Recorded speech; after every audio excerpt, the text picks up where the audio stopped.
Bon voilà, mesdames, messieurs, bonjour. Je vous souhaite la bienvenue dans ma chaîne.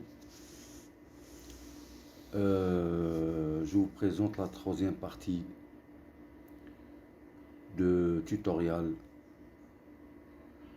reconstitution d'un dessin 2D d'une petite embarcation en un modèle 3D. Bon, pour l'instant, on est encore au dessin 2D en suivant les lignes et la reconstitution des courbes. Ce que nous allons voir maintenant, j'ai dessiné au préalable quelques couples du plan vertical, comme vous voyez. Alors j'ai déjà dessiné le droit de la quille qui est apparente ici. Le plan de base, il est déjà défini ici, qui va servir de plan de base sur le longitudinal baseline ici, vous voyez. Au-dessus de la quille, bien sûr, la quille apparente, ce qui définit le creux, ce qu'on dit on dit le creux sur quille. Le plan, il est défini sur quille. La quille apparente n'est pas prise en compte dans les dimensions principales. C'est un bâton en bois. Et donc, comme vous voyez ici, j'ai dessiné déjà la ligne de tenture. Dans le plan horizontal, j'ai dessiné le plan de symétrie. Et ce que j'ai besoin ici,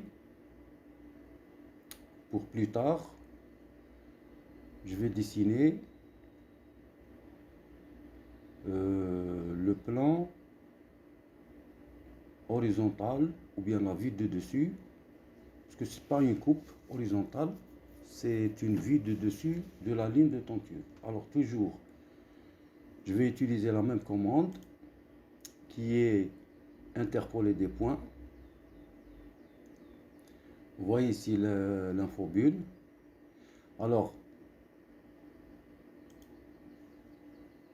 je commence ici un peu plus loin de la courbe, parce que le point de départ c'est ici, comme vous voyez, mais je vais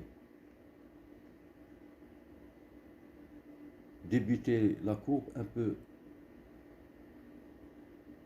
plus loin pour respecter le lissage. Vous voyez ici que le mode ortho il est activé, donc je le désactive et puis je trace quelques points. Bon, il ne faut pas trop serrer les points parce que c'est une ligne de tenture qui est un peu, n'est pas trop compliquée à dessiner, d'accord? Donc, je vais essayer de respecter au mieux. Bon, vous voyez, la résolution de l'image, elle joue un rôle très important dans le dessin. Alors, je continue. Quelques points. Bon, bien sûr, je montre ici quelques exemples. Je ne vais pas montrer sur toute la vidéo le dessin des lignes, des courbes. Et donc, normalement, j'ai tracé déjà, comme vous voyez ici, l'extrémité arrière du bateau sur le plan longitudinal que j'ai projeté sur le plan horizontal. Et donc, j'ai déjà défini un point ici qui représente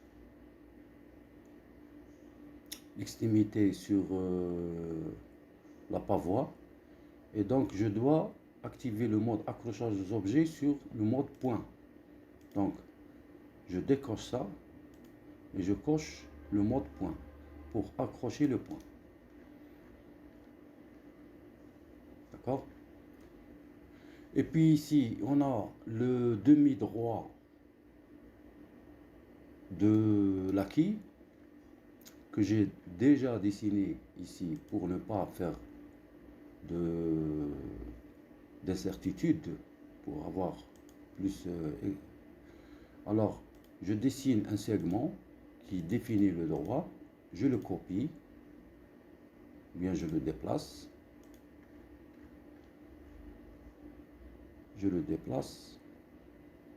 ici. D'accord? Vous voyez, il est sélectionné en jaune. Donc il doit être,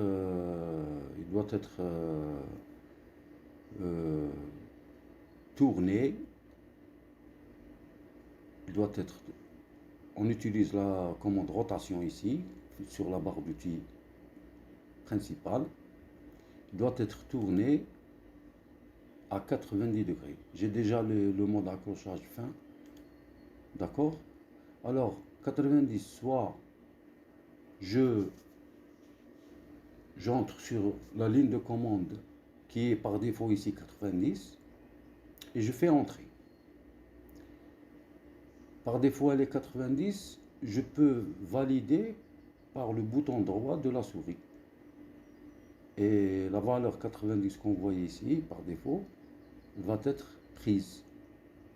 Donc, pour travailler plus rapidement et plus concrètement, je valide avec le bouton droit de la souris qui est considéré comme entrée sur le clavier. Donc je valide et vous voyez que le segment il est tourné, bien rotation à 90 degrés. Donc ça c'est tout le droit. Je dois prendre que la moitié. Alors je copie tout simplement ce segment-là qui est plan de symétrie sur le demi-segment. Le demi-segment, je peux l'accrocher avec l'accrochage aux objets middle. Ici, middle. Donc, j'utilise copier depuis cette extrémité jusqu'à middle. Et vous voyez, j'ai ici le demi-droit exact de la quille. Et puis, cette courbe-là, je dois la limiter avec le demi-droite. Et voilà, j'ai sur le plan horizontal le demi-droit de l'acquis. Retournons maintenant sur en ce qui concerne le plan vertical. Et donc, j'ai dessiné déjà quelques courbes ici, quelques couples. Notons que ici, c'est pas mentionné juste ici, for body, frames 1 jusqu'à 9. Donc, ils ne sont pas mentionnés ici. Sur les courbes, on a l'habitude de présenter le vertical, chaque couple avec son numéro. Mais ici, il n'y a pas de numéro, juste frames 1 jusqu'à 9. Bon, mais c'est pas un problème, on va régler ça. Et donc, vous n'êtes pas obligé de dessiner tous les couples, parce qu'il y en a trop. Juste, il faut sauter quelques couples. Et pour l'identification, on va voir après, de chaque couple. Donc, notons que, bon, surtout les couples extrêmes sur l'avant et l'arrière sont obligatoires pour bien définir, et les couples qui sont en mètre couple. D'accord? Alors, je dois ici ajouter un couple supplémentaire.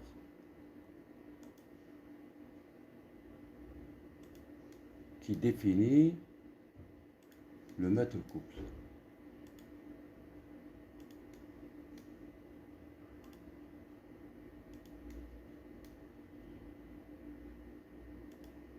Il faut faire la remarque telle que les couples, il y a certains couples qui coïncident directement sur l'acquis, c'est-à-dire sur le plan de base, qui sont si vous voulez, qui sont en intersection avec la ligne. Remarquez ici le couple 1. Donc, son extrémité inférieure n'est pas correspondante, ne coïncide pas avec le plan de base. Ce qui coïncide, même le couple 2, par exemple, il y a un petit jeu ici. Donc, le couple 3, il coïncide l'extrémité inférieure avec le plan de base. Donc, ça, c'est une remarque. Donc, le maître couple, il coïncide avec le plan de base. Ce qui fait que je peux jouer sur cette intersection, ou bien cette fin. Voilà, intersection ici. Alors, cette intersection, normalement, c'est la fin du couple. C'est l'extrémité inférieure du couple. Voilà, cette intersection. OK? Bon, j'ai dessiné ce couple-là. Bon, ils sont groupés, je dégroupe. D'accord? Donc, le couple numéro 3, j'ai l'extrémité inférieure est étendue au-delà de la quille. Donc, je dois ajuster ici. D'accord? Et puis, j'ajoute quelques couples ici.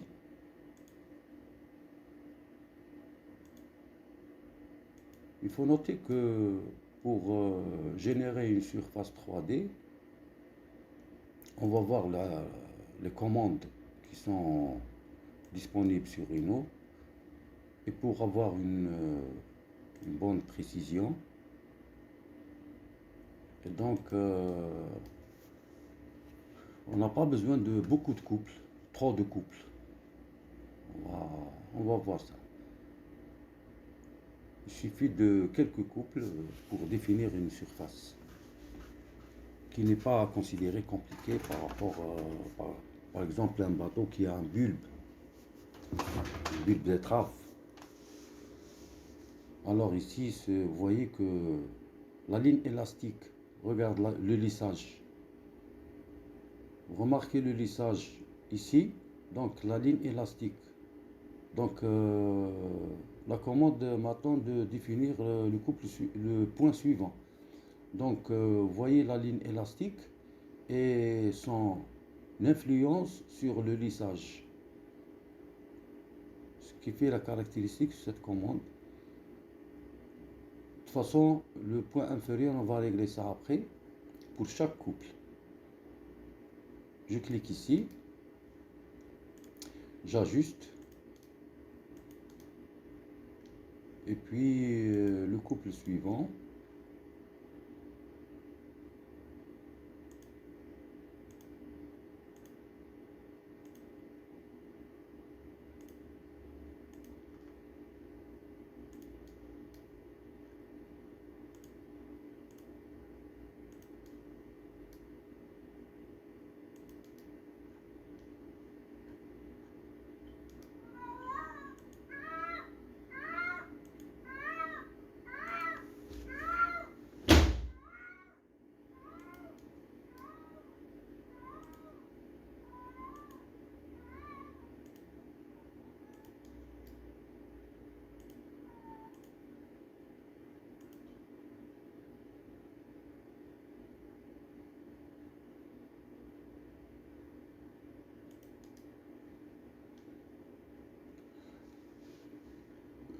Je pense que je vais ajouter un couple ici.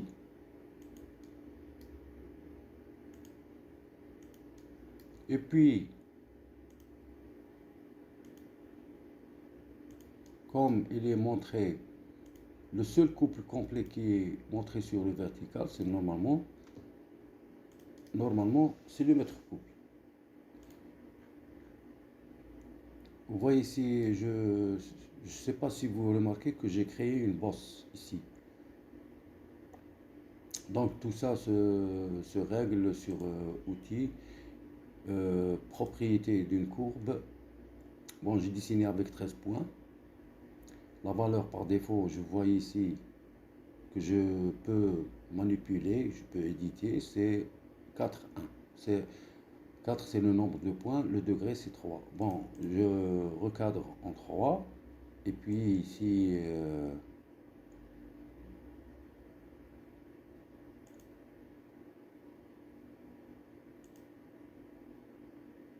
vous remarquez ici que la courbe jaune, c'est l'original, la courbe rouge, c'est le final. Alors le final, vous voyez ici qu'il va être décalé un petit peu de la courbe. Donc je dois rajouter les points. Vous voyez, je dois rajouter les points pour justement une meilleure définition de la courbe. Et puis voilà. Donc, c'est pas un problème, on va revenir sur ça. Donc je dois ajuster les courbes. Ok. Donc revenons au mètre couple. Le mètre couple, c'est le seul couple qui est dessiné complet, c'est-à-dire la partie droite, la partie gauche. Les autres couples, c'est des demi-couples. C'est comme si se reflète dans un miroir. Et donc ce couple-là, je vais exécuter en miroir. C'est-à-dire, c'est pas la peine de redessiner l'autre couple ici qui est montré dans le dessin. Le couple que j'ai dessiné, le premier à droite, je vais le faire. Alors, transformer, symétrie. Je dois accrocher le centre de la symétrie, qui est le plan de symétrie. Donc, normalement, c'est middle ici, bien intersection. Et pour avoir une symétrie orthogonale, je dois activer le mode ortho. Et le deuxième point sera ici. Et donc j'aurai un couple complet qui est... On va revenir sur le numéro de chaque couple. Vous voyez ici la numérotation qui n'est pas claire, elle est floue. Donc ça c'est 1, 2, 3, 4, 5, 6, 7. On remarque ici nettement le 7 et le 6, le 8, le 9. Donc pour avoir une vision plus claire, on doit renoter sur Rhino, sur cote,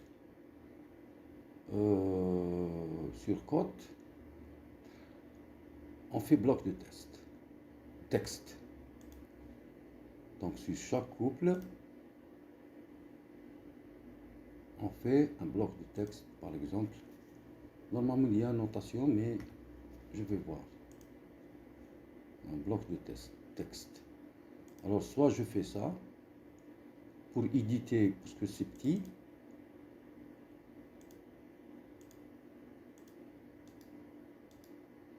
Pour éditer ça,